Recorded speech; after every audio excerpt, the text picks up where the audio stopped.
Abre comigo o segundo livro de Reis, no capítulo 13, no verso 14. Segunda Reis, capítulo 13, verso 14.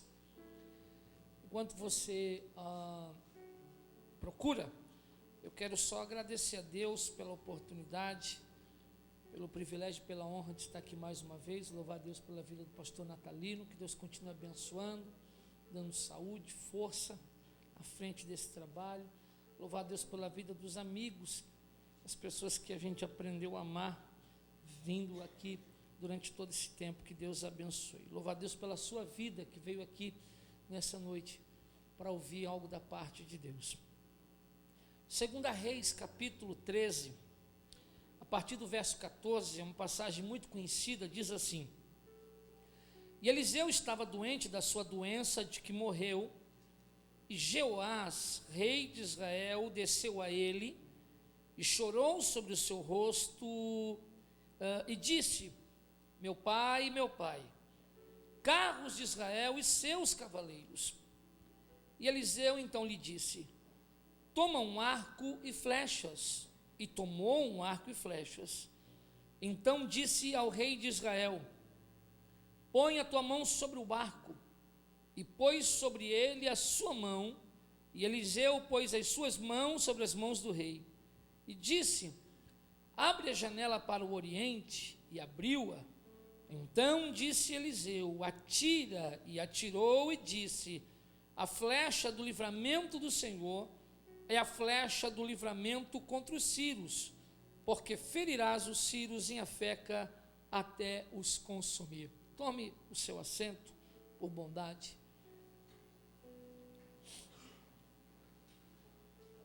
Queridos, o salmista no Salmo de número 127, verso 4, ele vai dar a seguinte declaração. Ele diz: como flechas nas mãos do guerreiro, são os filhos nascidos na juventude. O que eu acho interessante é que o salmista vai comparar a nossa vida a uma flecha que não está sozinha, a uma flecha que está nas mãos do guerreiro. Eu já li e já ministrei essa passagem de Segunda Reis, que nós acabamos de ler, onde o rei Jeoás vai à casa do profeta algumas vezes, mas confesso que um dia desses, orando e lendo essa afirmação do salmista, aonde ele diz que nós somos como flecha nas mãos do guerreiro, e lembrando do texto que nós acabamos de ler, eu comecei a me questionar por que o salmista vai nos comparar a uma flecha que está nas mãos do guerreiro. E então me surgiu a curiosidade de estudar um pouquinho acerca das flechas, como eram feitas, do que eram feitas. E antes de ministrar a palavra, eu queria compartilhar isso com você. Uma das coisas interessantes que eu descobri a respeito das flechas é que as flechas utilizadas pelo exército hebreu, elas eram feitas de uma madeira muito resistente. Uma das madeiras mais resistentes que existe, por nome de gofer. Você vai descobrir que é essa mesma madeira que foi utilizada para a fabricação da arca, para a construção da arca. E uma coisa muito interessante que eu descobri é que essa madeira, a flecha feita por essa madeira, ela era super resistente, de sorte que, uma vez que alguém era atingido por essa flecha, ele não tinha como quebrar a flecha na mão, porque estudando sobre flechas eu descobri que durante um combate, alguém que era acertado por uma flecha, ele não pode tirar a flecha, porque se ele tirar a flecha, ele vai sangrar e vai morrer rapidamente no campo de batalha, perdendo sangue. Você já deve ter visto num filme que quando alguém é atingido por uma flecha numa guerra, no combate, eles não arrancam a flecha. O que eles fazem? Eles quebram a flecha. Eles deixam um pedaço somente da flecha para quê? Para que eles possam continuar lutando sem sangrar. Por que as flechas do exército hebreu eram feitas da madeira de gofé? Porque uma vez atingindo por essa flecha, não tinha como quebrar a flecha na mão. A madeira de gofé era impossível de ser quebrada nas mãos. A única maneira de quebrar essa flecha ou era com machado, com as mãos era impossível. A única maneira de quebrar essa flecha era arrancando essa flecha e quebrando ela na base do joelho. Com as mãos era impossível. E o Espírito Santo ministrou algo interessante no meu coração. Existem coisas na minha e na sua vida, existem flechas nos quais nós somos atingidos diariamente, constantemente, que nós não vamos conseguir quebrar com as nossas mãos, que nós não vamos conseguir quebrar com a nossa inteligência.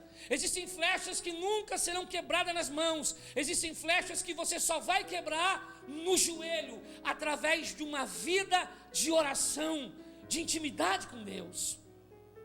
As flechas do exército hebreu eram feitas dessa madeira que era super resistente. Outra coisa muito interessante é que a ponta da flecha, ela era feita ou de dentes de animais, ou de ossos, ou de madeira petrificada. Por quê? Esses elementos eram capazes de penetrar qualquer tipo de superfície.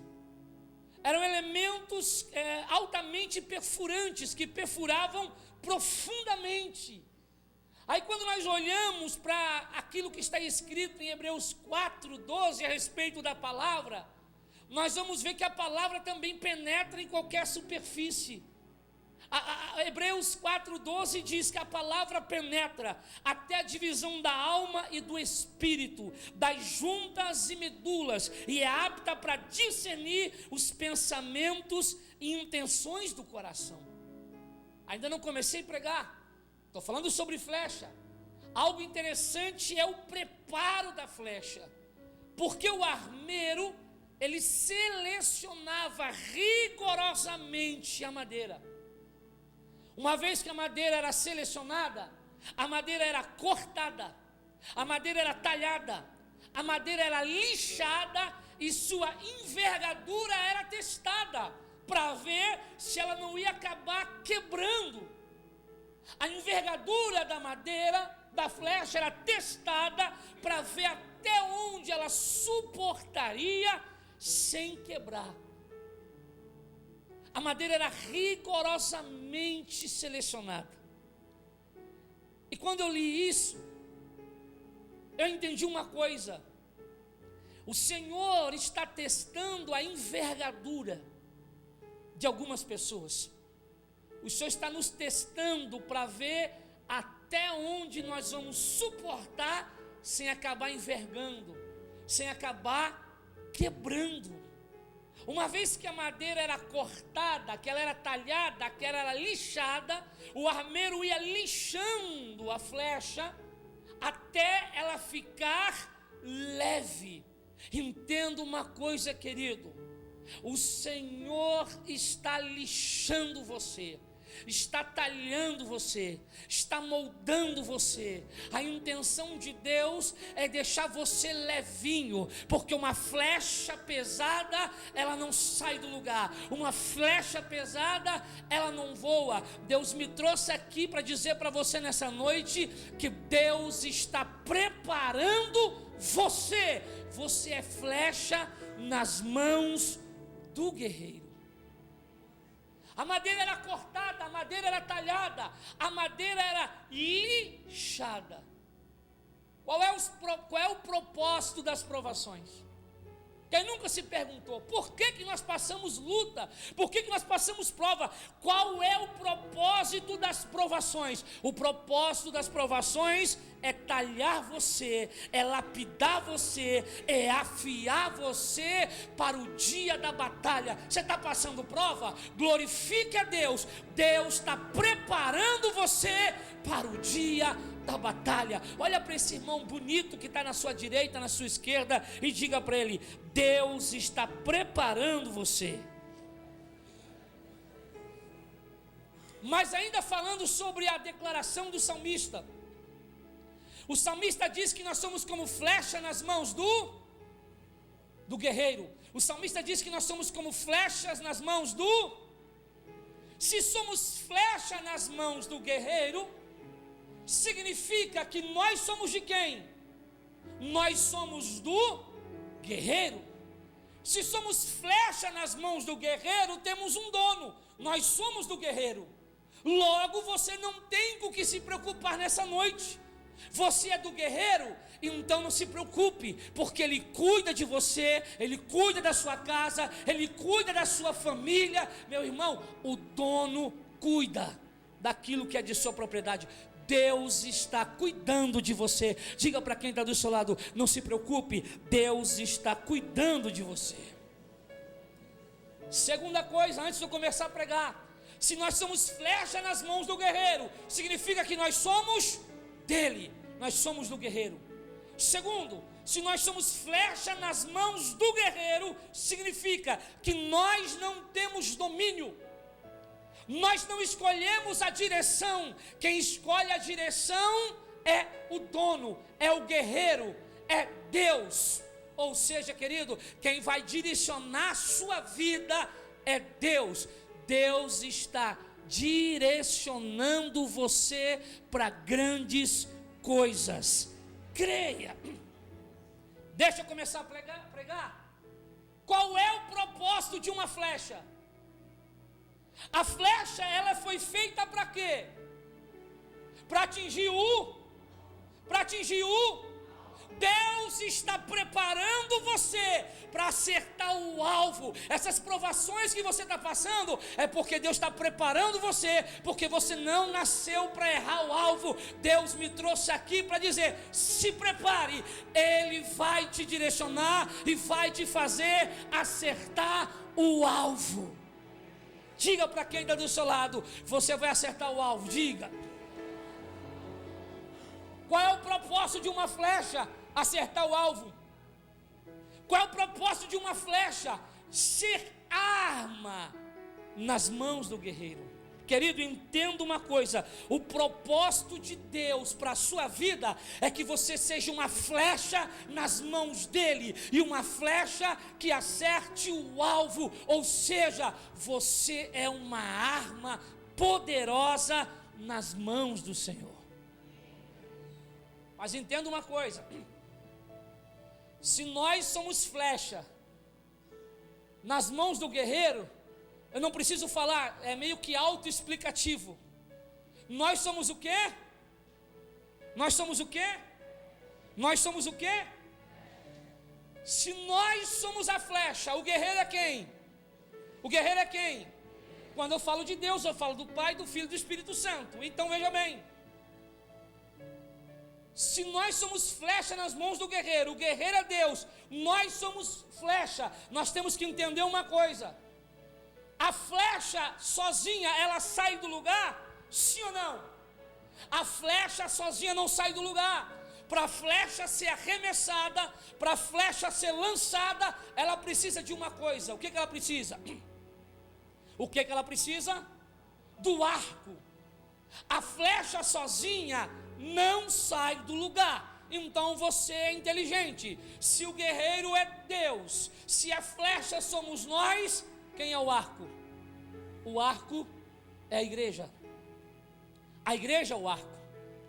A igreja é o suporte que lança a flecha. O arco lança a flecha. Nós somos a flecha. A igreja é o suporte que vai lançar você, flecha do Senhor. A flecha sozinha não sai do lugar.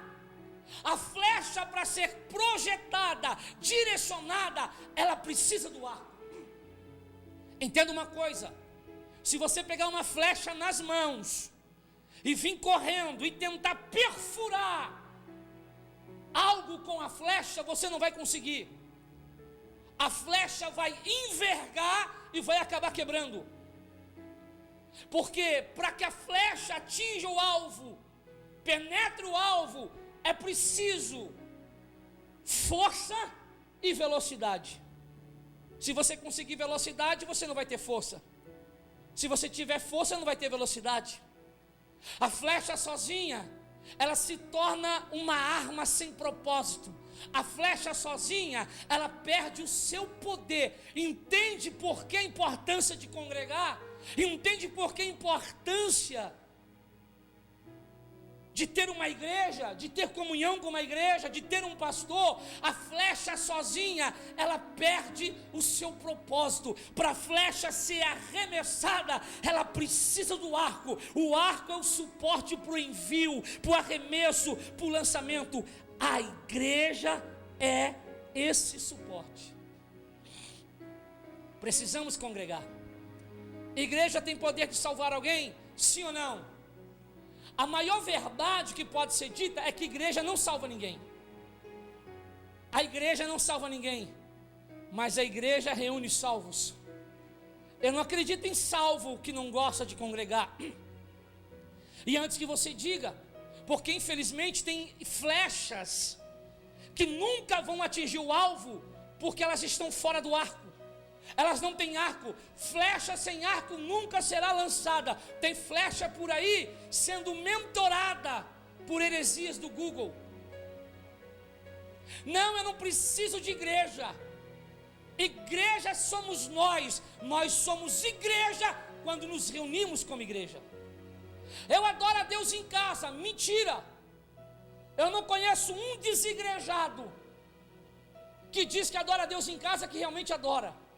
Ele faz tudo menos adorar a Deus em casa.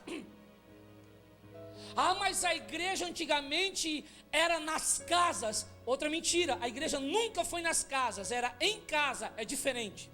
Diferente, pastor? Como assim? Não é tudo igual? Não. Totalmente diferente. Paulo, quando escrevia a igreja, tinha um endereço. A igreja que se reúne na casa do diácono tal. A igreja que se reúne na casa do fulano de tal. Alguns judeus ricos, eles tinham no andar de cima de suas casas um salão de festa para a celebração da Páscoa. Alguns desses que se converteram cediam esse salão para que a igreja se reunisse. A igreja ainda não era uma instituição, mas já estava se organizando. Não era em todas as casas, tinha endereço. Senão não teria por que Paulo escrever: não deixeis a vossa congregação. Perceba que a Bíblia, na linguagem de hoje, a NVI diz: não deixeis de congregar. Totalmente oposto do original. Não deixeis de congregar significa tanto faz. Hoje você vai aqui, amanhã você vai lá, amanhã você vai lá. No original Paulo diz: não deixeis a vossa congregação. Se fosse em casa, Paulo diria: não deixeis de adorar a Deus em casa. Mas ele não diz isso. Ele diz: não deixeis de congregar, porque Paulo sabe que para a flecha ser arremessada, ela precisa do arco. Você precisa do arco. Diga para quem está do seu lado: sem o arco, você nunca vai sair do lugar. Irmãos, depois que as flechas estavam prontas, elas eram selecionadas pelo armeiro. E as flechas com defeito no processo de fabricação, elas eram descartadas. As flechas que tinham defeito de fabricação, as flechas que eram pesadas, as flechas que não foram devidamente talhadas e lixadas, elas eram descartadas. O armeiro escolhia quais flechas iam para a aljava. O armeiro dizia: essa flecha é boa, essa vai para a aljava, essa não vai. Essa vai para o lixo, essa vai para o lixo, essa vai para a aljava. Aí você lê o que está escrito no Evangelho de Mateus, capítulo de número 22, verso 14, que diz: muitos são os chamados, mas poucos são os escolhidos. Pergunta para quem está do seu lado: você vai ser flecha usada ou descartada? Pergunta. Eu não sei você, querido, mas eu tomei uma decisão na minha vida. Eu quero ser uma flecha usada nas mãos do Senhor. Quem quer ser usado pelo Senhor, levante as duas mãos, uma é muito pouco, e aplauda Jesus bem forte nessa noite, porque Ele merece.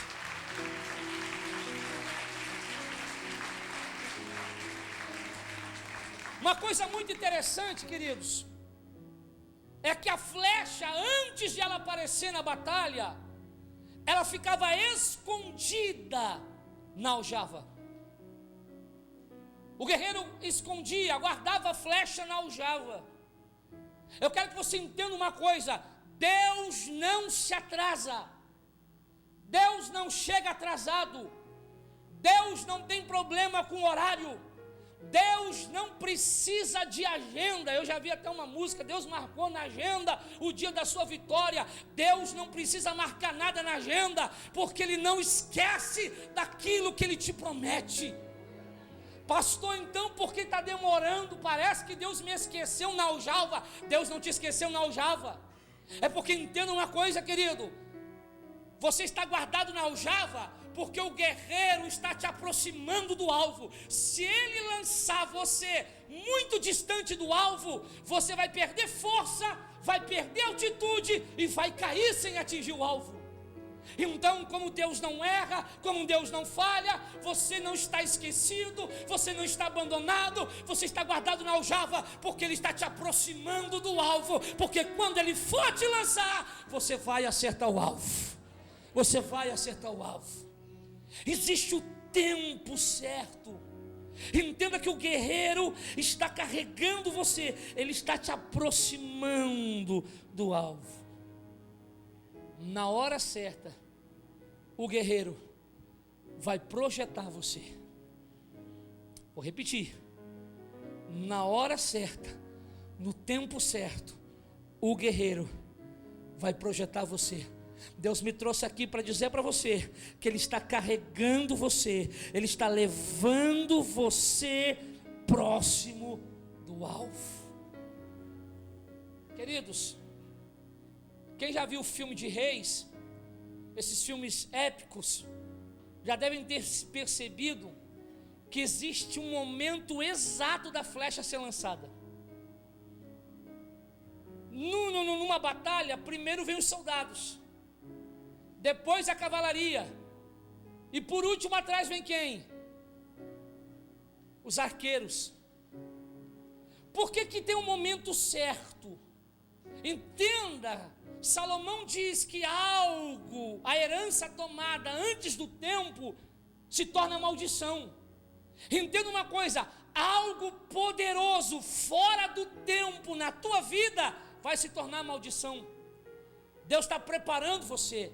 Existe o tempo certo. Se o arqueiro se precipitar e lançar a flecha antes do tempo, a flecha vai vir e vai cair no meio vazia, não vai atingir ninguém. O que os arqueiros têm que fazer? Eles esperam o comando do guerreiro. O guerreiro diz: segura, espera, e o exército vem se aproximando. Espera, espera. No momento certo, a flecha é lançada. E entenda uma coisa: o que Deus vai fazer na tua vida, todas as promessas que Ele tem para a tua vida, é no momento certo. E quando for esse momento, você não vai errar o alvo. Você já deve ter visto em muitos filmes, a flecha na batalha, ela vem por onde? Quando vem no filme, quando vem as flechas, elas vêm por onde? Elas vêm por onde? Vem por cima. Quando Deus for projetar você, você não vai aparecer por baixo. Deus vai te trazer por cima. Por cima. Deus vai honrar você. Deus vai honrar a tua casa. Deus vai honrar a tua família. Deus vai honrar os teus negócios. Quem acredita, aplauda Jesus. Deus vai honrar você. Diga para quem está do seu lado: Deus vai honrar você. E ela vem como surpresa. A flecha vem como surpresa. Agora eu começo a pregar, não se preocupe que logo eu termino. Sabe o que eu acho interessante? Jeoás é um rei jovem. Jeoás era um rei que sabia lutar com espada, lança, vários tipos de arma, espada. Jeoás era estrategista. Ele cresceu em meio a guerras. Jeoás está para ir para mais uma guerra, para uma batalha. O que eu acho interessante é que o texto que nós lemos diz que o profeta Eliseu estava doente, da doença em que morreu. Ele estava doente. Eu disse que ele estava o quê? Ele estava doente, ele estava velho e ele estava quase cego. Meu irmão, quem quer saber de um profeta velho, doente e cego. Quem quer ajuda de um velho cego, doente, quase cego? Mas o que eu acho interessante é que antes do rei entrar na batalha, o rei vai na casa desse profeta. E o que eu acho lindo é a maneira que ele chega diante da casa do profeta, porque ele chega diante da casa do profeta e ele chora sobre o rosto do profeta. Ele diz: meu pai, carros de Israel e seus cavaleiros. Sabe o que significa essa declaração? Profeta, você é muito maior, você é muito mais importante que todo o exército de Israel. Sabe o que é isso? Honra. Ele honrou o profeta. O profeta era a autoridade da época, era a liderança espiritual da época. Ele está honrando o profeta. Ele está reconhecendo a importância da liderança, do mentorado, do pastoreamento na sua vida. Quem entende mais de guerra? Um profeta velho, quase cego e doente, ou um rei que cresceu no meio das batalhas? Quem entende mais de guerra? O rei. Mas quando o rei vai pedir a bênção do profeta, em outras palavras ele está dizendo: eu entendo de guerra, mas a bênção está nas suas mãos, a bênção está contigo. Entenda uma coisa: quantas vezes o teu pastor te aconselha, quantas vezes o teu pastor te instrui, seja no aconselhamento, ou seja na palavra, nos cultos de domingo, de terça, de quinta, e quantas vezes você diz: meu pastor não entende de imóveis, eu sou corretor imobiliário, meu pastor entende de igreja, meu pastor não entende de câmbio, meu pastor não entende de bolsa de valores. Entenda uma coisa: você pode entender da bolsa, mas a bênção está nas mãos do profeta. Você pode entender do mercado imobiliário, mas a bênção está nas mãos do profeta. O rei reconheceu isso. Meu pai, eu entendo de guerra, mas eu entendo a importância de ter a sua bênção, de ser pastoreado por ti. Ele vai buscar conselho do profeta, ele vai buscar ajuda do profeta. 2 Crônicas 20:20 diz: crede nos vossos profetas. E sabe o que eu acho interessante? As pessoas, para não seguirem mais o pastor, a igreja, eles começam a apontar as falhas e os defeitos.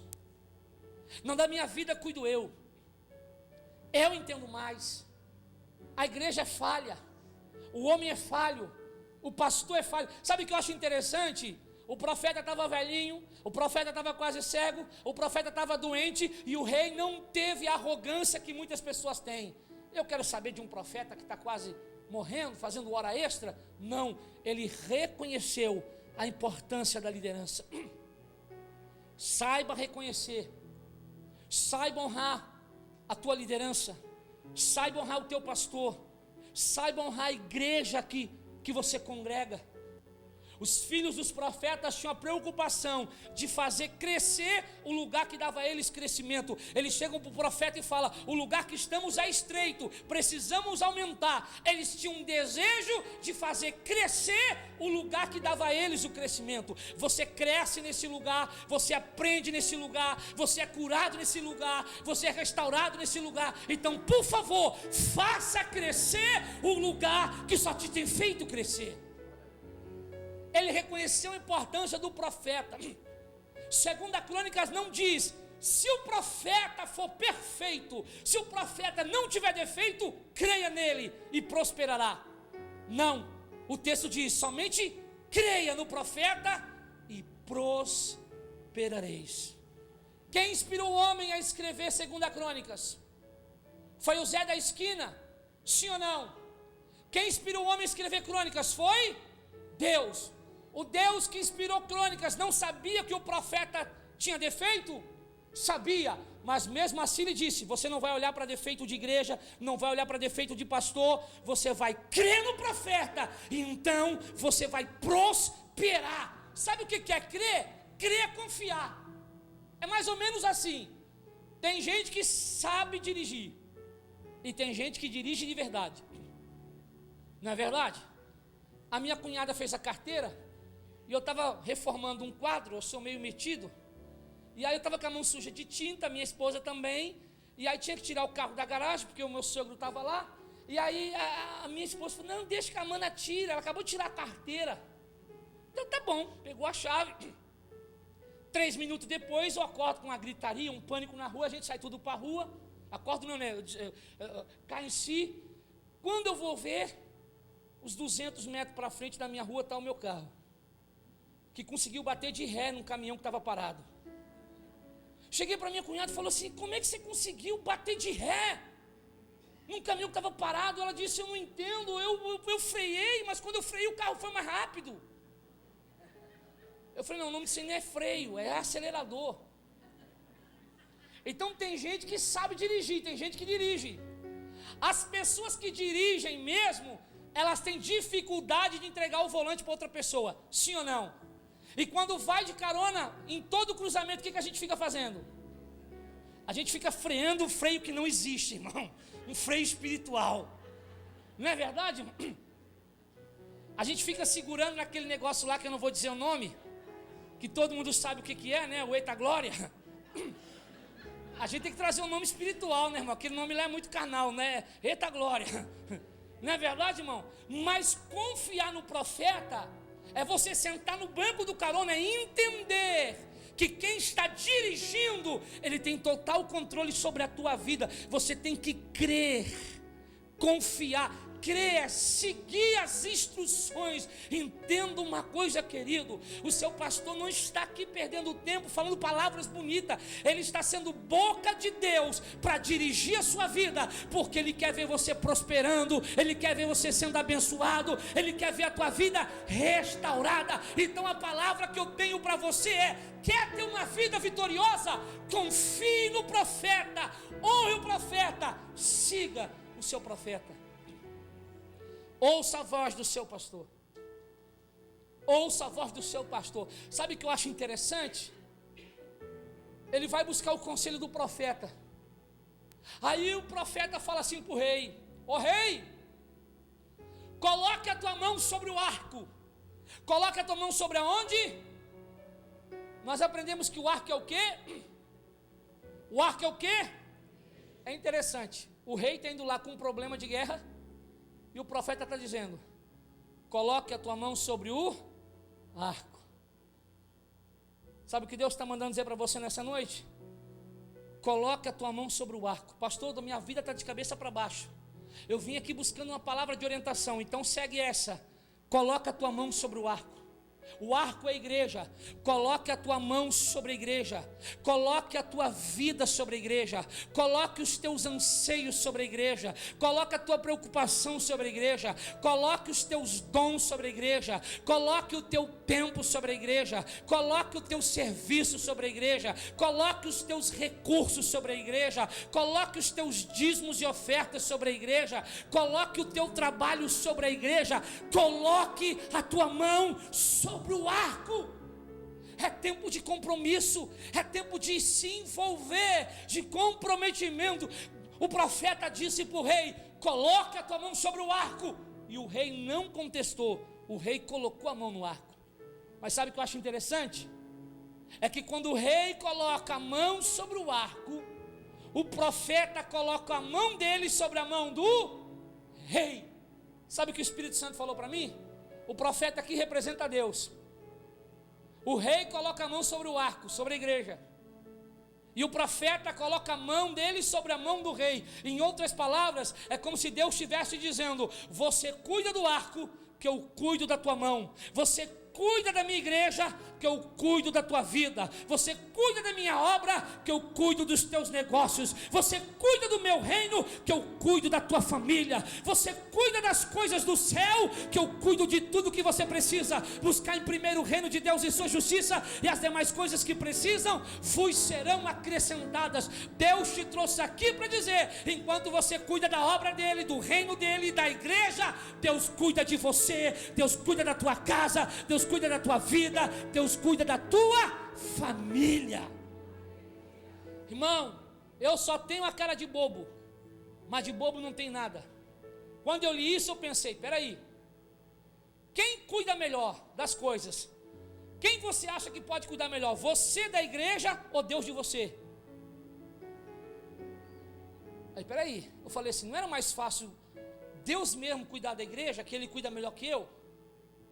Mas Ele está falando não, coloca a tua mão no arco que eu coloco a minha mão na tua. Ou seja, Ele está fazendo uma proposta, você cuida das minhas coisas, que eu cuido da tua. Eu falei, opa, negócio fechado. O Senhor cuida melhor do que eu. Então eu não vou me preocupar com a minha vida, eu vou cuidar das coisas do céu, das coisas do reino, da obra, da igreja, porque Deus vai cuidar da minha vida, Deus vai cuidar da minha casa, Deus vai cuidar da minha família. Deus te trouxe aqui para dizer, você cuida da minha obra, que eu cuido de você. Diga para quem está do seu lado, Deus cuida de você. Aleluia. O profeta fala para o rei, coloca a tua mão sobre o arco. E ele colocou. O rei não se omitiu, se envolveu. Tem gente que se omite, não se omita. Contribui, trabalhe, participe, invista. E então o profeta disse para o rei, abra a janela para o oriente. E o texto diz que o rei abriu. Sabe o que eu acho interessante? Na casa do profeta haviam 3 janelas. Quantas janelas? 3. Só que o profeta não deixou o rei abrir qualquer um. O profeta simplesmente podia dizer, te vira, abre qualquer janela e atira. Não. O profeta está orientando o rei. O profeta disse, não é qualquer uma, abra a janela para o oriente. Sabe o que eu vejo aqui? Eu vejo um rei se deixando ser pastoreado, mentorado. Sabe por que você não atinge resultados satisfatórios? Porque você não se deixa pastorear, você não se deixa trabalhar, você não se deixa lapidar, você não se deixa direcionar. O rei confiou no profeta, abra a janela para o oriente, e o rei abriu.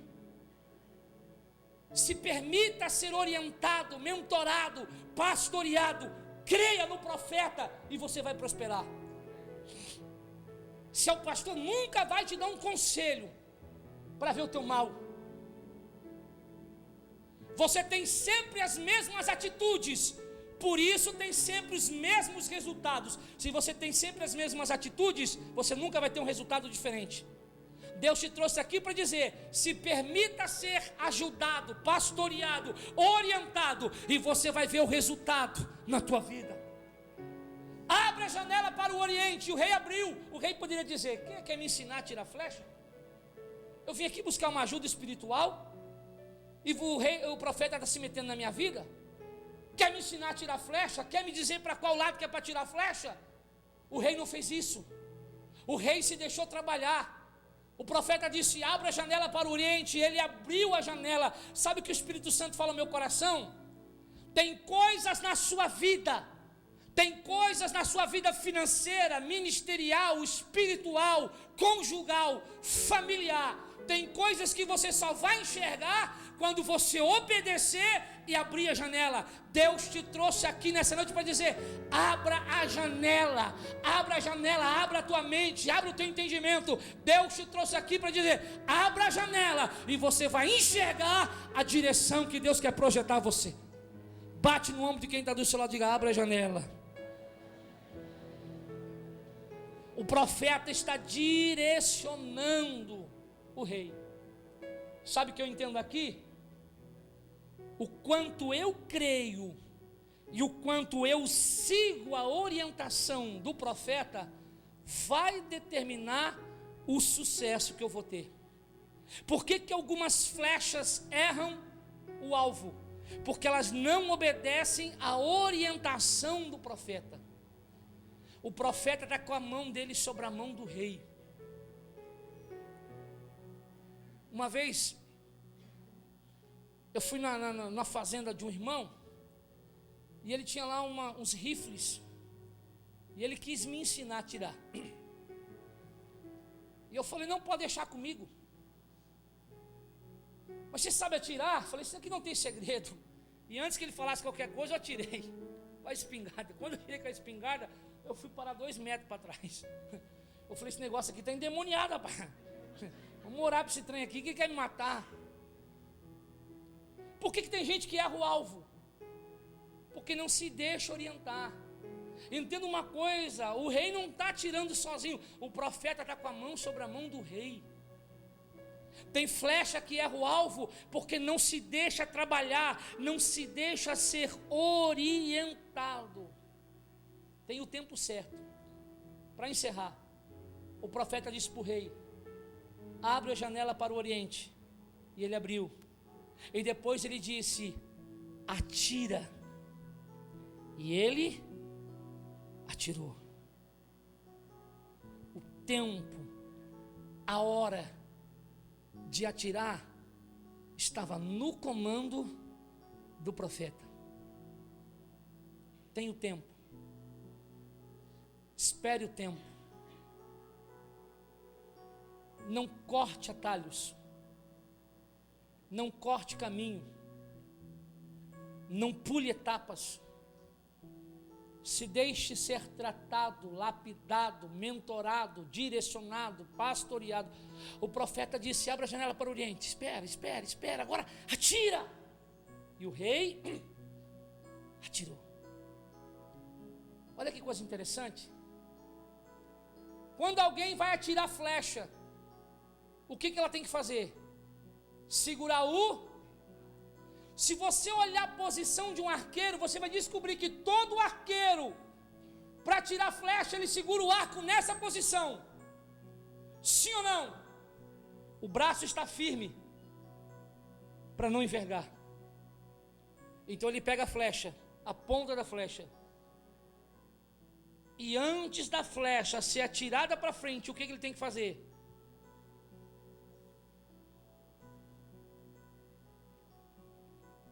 Ele puxa a flecha para onde? Deus te trouxe aqui nessa noite para dizer que Ele não esqueceu você. Você entrou aqui dizendo assim, eu tenho servido a Deus, eu tenho feito as coisas certas, e a minha vida, ao invés de ir para frente, ela tem andado para trás. Às vezes dá uma falsa sensação que o diabo tem mais poder do que Deus. E entenda uma coisa, tudo que está acontecendo na sua vida não é o diabo. Para você ser arremessado para frente, primeiro Deus vai te esticar. E quanto mais pressão você suporta para trás, o arqueiro está puxando você. Eu sei, é difícil, dói, machuca, a gente sente medo. Mas uma coisa que Deus falou no meu coração, quanto mais pressão você suportar para trás, mais para frente eu vou te enviar, mais para frente eu vou te arremessar. Deus me trouxe aqui para dizer para você, suporte, aguente um pouco mais. Ele está te puxando para trás, porque é chegado o tempo de Ele projetar você para frente. Quem acredita, aplauda e glorifique.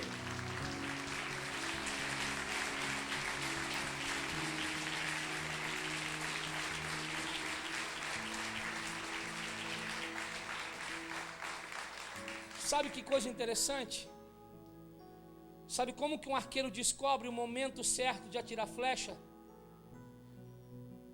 Ele vai esticando a flecha.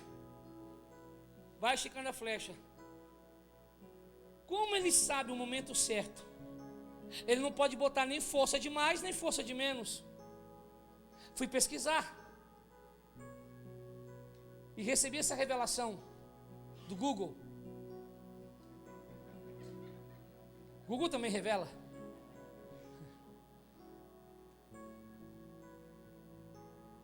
O arqueiro segura o arco e ele vai puxando a ponta da flecha. O momento exato da flecha ser lançada é quando a ponta da flecha aqui está alinhada com a direção do coração do arqueiro. Quando a ponta da flecha está alinhada com o coração do arqueiro, então ele pode soltar a flecha, que ela vai em direção ao alvo.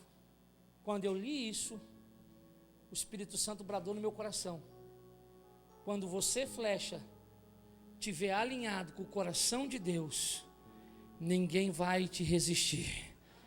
Você acertará o alvo. As promessas de Deus vão se cumprir na sua vida. Se coloca de pé em nome de Jesus. Deus te trouxe aqui nessa noite para dizer para você que Ele sabe o que você tem passado, Ele sabe o que você tem enfrentado. Deus te trouxe aqui para dizer: suporte um pouco mais da pressão. Deus te trouxe aqui para dizer: quanto mais pressão você suportar para trás, mais para frente você será arremessado.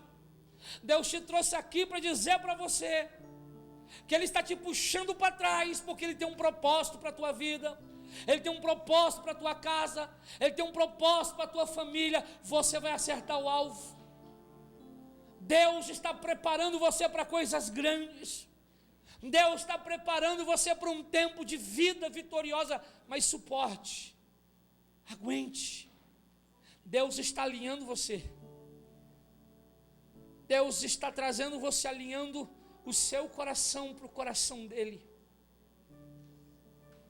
Entenda uma coisa: Deus não tem propósito de punir.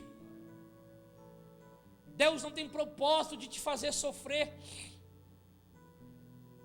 Ele não tem propósito de te fazer sofrer, mas Ele tem propósito para o sofrimento. Ele não tem propósito de te causar dor, mas Ele tem propósito para a dor que você está passando. Deus não perde nada. Tudo que nós passamos serve para o nosso amadurecimento, para o nosso crescimento, para o alinhamento. Sabe o que Deus tem falado no meu coração? Você tem errado muitas vezes o alvo, porque você tem atirado a flecha fora da minha direção. O rei atira a flecha, mas a mão do profeta está sobre a mão do rei. Não faça nada sem a bênção do Senhor. O diabo vai tentar seduzir você, querendo que você atire a flecha sem a direção de Deus, sem a bênção de Deus. Ganhe menos, mas ganhe com a bênção de Deus. Faça menos, mas faça com a bênção de Deus. Porque existe uma palavra para a tua vida: se tu fiel no pouco, que no muito eu te colocarei. Deus te trouxe aqui para dizer que Ele está lapidando você, Ele está preparando você para acertar o alvo. Pastor, Deus falou comigo, eu ouvi Deus falar comigo nessa palavra. Eu creio que eu sou flecha que vai acertar o alvo. Enquanto o grupo de louvor vai cantar essa canção, eu quero convidar você a sair do seu lugar e vir aqui na frente. Eu quero orar por você, pela tua casa, pela tua vida, pela tua família, em nome de Jesus. Venha bem para frente. Isso, chore mesmo. Deus não abandonou você. Você vai acertar o alvo. Ponte sobre as águas, como abrigo no deserto, como flecha que acerta o alvo. Eu quero ser usado da maneira que te agrade, em qualquer hora e em qualquer lugar. Eis aqui a minha vida. Cante! Faz desse louvor tua oração. Senhor, usa-me como um farol que brilha à noite, como ponte sobre as águas, como abrigo no deserto, como flecha que acerta o alvo. Eu quero ser usado da maneira que te agrade, em qualquer hora e em qualquer lugar. Eis aqui a minha vida, usa-me, Senhor, usa-me. Coloque as duas mãos no seu coração. Senhor, aqui estão os teus filhos, ou melhor, aqui estão flechas que estão se colocando nas tuas mãos, flechas que estão nas tuas mãos, que estão sobre o arco. Há muitas pessoas que entraram aqui angustiadas. Há muitas pessoas que entraram aqui sofrendo. Há muitas pessoas que têm dito que não suportam mais a pressão, que têm sonhado andar para frente, mas têm caminhado para trás. Mas hoje tu trouxe esse homem e essa mulher para que eles entendam que o Senhor não se atrasa, que o Senhor não chega atrasado, que o Senhor puxa para trás aqueles que o Senhor quer arremessar para frente. Eu profetizo nessa noite que os teus filhos vão sair daqui para acertar o alvo, que os teus filhos vão sair daqui para um novo tempo na sua casa, um novo tempo na sua família, um novo tempo nos negócios. Eu profetizo um tempo de acerto. Eu profetizo que eles vão acertar o alvo. Eu ministro cura nessa noite, restauração nessa noite, alegria nessa noite. Só quem acredita nisso, levante duas mãos, uma é muito pouco, lá em cima, dá o glória mais alto que você puder e aplauda Jesus bem forte nessa noite. Abrace quem está do seu lado e diga: você vai acertar o alvo. Diga: pode tomar seu assento.